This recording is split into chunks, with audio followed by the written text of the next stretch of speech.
इंसानियत के इब्तदाई दिनों से ही लोग हैरत के साथ आसमान की तरफ देखते आए हैं। उन्होंने समुंदरों की खोज की, पहाड़ों पर चढ़ाई की और ज़िंदगी के राजों पर गौर किया।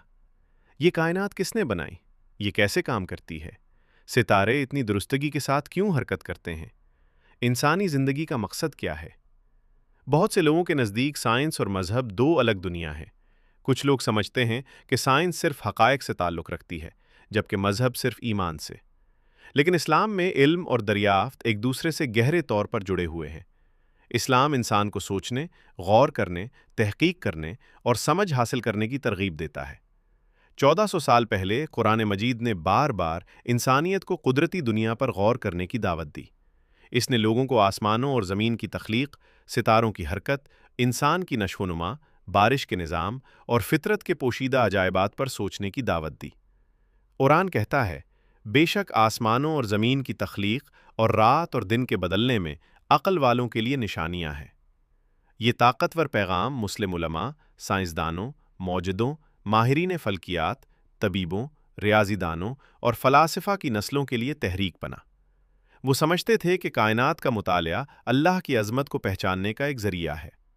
आज जदीद साइंस खला, हयातियात, तबीयात, समंदरों और इंसानी ज़िंदगी के बारे में हैरत अंगेज़ दरियाफ्तें कर रही है। दिलचस्प बात यह है कि बहुत से मुसलमान इन दरियाफ्तों को अपने ईमान को मजबूत करने और कुरान को मज़ीद गहराई से समझने का ज़रिया समझते हैं। ये मकसद नहीं कि साइंस को ज़बरदस्ती मज़हब में शामिल किया जाए या मज़हब को साइंस की। नबी करीम सल्लल्लाहु अलैहि वसल्लम पर नाजिल होने वाली पहली वही एक ताकतवर हुक्म से शुरू हुई, पढ़ो अपने रब के नाम से जिसने पैदा किया। कुरान का पहला नाजिल होने वाला लफ्ज़ था, पढ़ो। यही बात इस्लाम में इल्म की अहमियत को ज़ाहिर करती है। इस दौर में जब दुनिया का बड़ा हिस्सा जहालत, कबायली तनाज़ात और तवहुमात में मुब्तला था, इस्लाम ने तालीम, खानदगी, गौर व फ़िक्र और समझ बूझ की हौसला अफजाई की। रसूलुल्लाह सल्लल्लाहु अलैहि वसल्लम ने फरमाया कि इल्म हासिल करना हर मुसलमान पर फ़र्ज़ है। इस्लाम में इल्म सिर्फ दीनी तालीम तक महदूद नहीं, मुसलमानों को अपने इर्द गिर्द की दुनिया का मुतालिया करने की तरगीब दी गई। तिब, रियाजी, फ़ल्कियात, ज़राअत, इंजीनियरिंग और फ़लसफ़ा सब काबिल एहतराम उलूम समझे गए। कुरान बार बार सवाल करता है, क्या वो गौर नहीं करते? क्या वो मुशाहिदा नहीं करते? क्या वो सोचते नहीं? ये सवालात तनकीदी सोच और इल्मी तजस्सुस की हौसला अफजाई करते हैं। इस्लाम इस तसव्वुर के बरक्स है कि ईमान अंधी तकलीद का नाम है। कुरान मोमिनों को तख्लीक की निशानियों पर गौर करने की दावत देता है। मिसाल के तौर पर कुरान में ज़िक्र किया गया है आसमानों और ज़मीन की तख्लीक, इजराम फ़ल्की की हरकत, बारिश का निज़ाम, इंसानी जनीन की नशोनुमा, जानदार मखलूक़ात का तनव्वु, फ़ितरत में तवाज़ुन।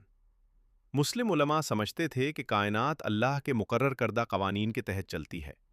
इन कवानीन का मुतालिया इंसान को हिकमत अता करता है और मुआशरे के फ़ायदे का सबब बनता है। इसी सोच ने तारीख़ के अजीम तरीन इल्मी दौर को जन्म दिया। बाब 2, इस्लामी साइंस का सुनहरी दौर। 8वें से 14वें सदी तक मुस्लिम दुनिया साइंस, तिब, रियाजी और फ़लसफ़े का आलमी मरकज़ बन गई। इस दौर को इस्लामी सुनहरी दौर कहा जाता है। बगदाद, कुर्तबा, काहिरा, दमिश्क और समरकंद जैसे शहर इल्म के मराकज़ बन गए, जहाँ मुख्तलिफ सकाफ़तों के उलमा मिलकर काम करते थे। बगदाद में कायम बैतुल हिकमत ने दुनिया भर से किताबें और उलूम जमा किए। मुस्लिम उलमा ने